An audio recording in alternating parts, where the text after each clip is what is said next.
في الجو ده مفيش احلى من انكم تعملوا كيكه شوكولاته وتاكلوها ساقعه من التلاجة. هعمل معاكم النهارده كيكه شوكولاته بصوص الشوكولاته ومتسقيه شوكولاته، كلها شوكولاته في شوكولاته. عايزه اقول لكم الكيكه دي هشه جدا ومقاديرها مظبوطه قوي، زينتها تزيين بسيط قوي بس فرق قوي في شكلها وخلاها عامله زي التورته بالظبط. يعني تقدروا اصلا تحولوا الكيك العادي لتورته عيد ميلاد. هنعملها ببيضتين بس، وهقول لكم في الفيديو على كل التفاصيل اللي تخليها حلوه معاكم. يلا بينا نشوف هنعملها ازاي.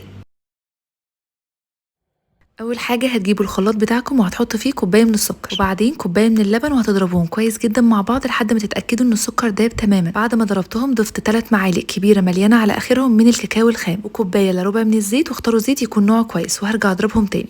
شايفين بقى الصوص هنا بيلمع ازاي وناعم جدا؟ لو كنت حطيت كل المكونات الاول على بعضها السكر مش هيدوب كده. هشيل بقى مج من الصوص على جنب، وفي نفس الخلاط ضفت بيضتين بدرجه حراره الغرفه وعليها رشه من الفانيليا، وهرجع اضربهم تاني. في بوله تانية هضيف كوبايه ونص من الدقيق وباكت من البيكنج باودر او معلقه كبيره من البيكنج باودر ورشه صغيره جدا من الملح.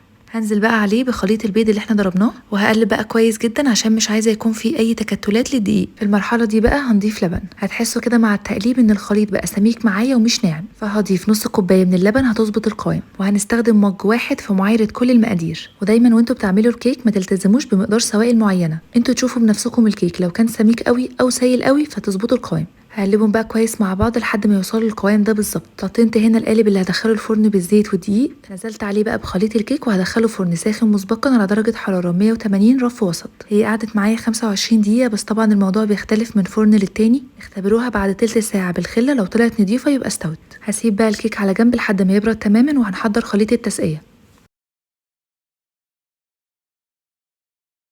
عندي هنا نص كوبايه من اللبن، ضفت عليها معلقتين كبار من الصوص اللي احنا شلناه، وهقلبهم بقى كويس مع بعض. وكده بقى خليط التسقيه جاهز. ما تحاولوش ابدا تستغنوا عنه لانه هيفرق جدا في طعم وقوام الكيك. بعد ما حضرت خليط التسقيه، هنا شكل الكيك بعد ما سبته يبرد تماما. لازم اسلكه الاول من القالب قبل ما اسقيه. لو سقيتوا الكيك من غير ما تسلكوه هيلزق في القالب، لما تيجي تقلبوه هيتكسر ويتفرفش منكم. فهو ماسك نفسه كده هتسلكوه الاول وتضمنوا ان هو خرج من القالب، وبعدين هترجعوه مكانه القالب تاني وبعدين تسقوه. كده انتوا هتضمنوا لما تيجي تقلبوه هيبقى معاكم كويس جدا ومش متفرفش منكم. وده بقى شكله بعد ما سقيته وقلبته. النقطه دي مهمه جدا لازم تاخدوا بالكم منها. شايفين بقى شكل القالب الكيك مش لازق فيه ازاي؟ دلوقتي بقى هنزل على الكيك بصوص الشوكولاته. انا زودته كده معلقه او معلقتين من اللبن عشان اخففه شويه. الصوص ده رغم بساطته وسهولته الا ان طعمه تحفه. اللي بيتحكم في طعم الصوص ده هو نوع الكاكاو ونوع الزيت. لو استخدمتوا الزيت نوعه مش كويس هيبان جدا في طعم الصوص، ولو استخدمتوا نوع كاكاو خام مش كويس برضو مش هيديكي طعم حلو. انا بستخدم الكاكاو الخام بتاع دريم، بيكون طعمه تحفه مع الكيك.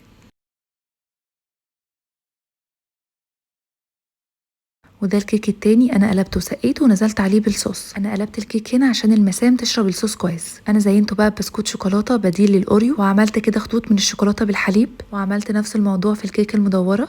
بجد شكلها فرق تماما وشكلها بقى عامل زي التورته. وبكده اكون عملت معاكم اسهل والذ كيكه شوكولاته ممكن تجربوها.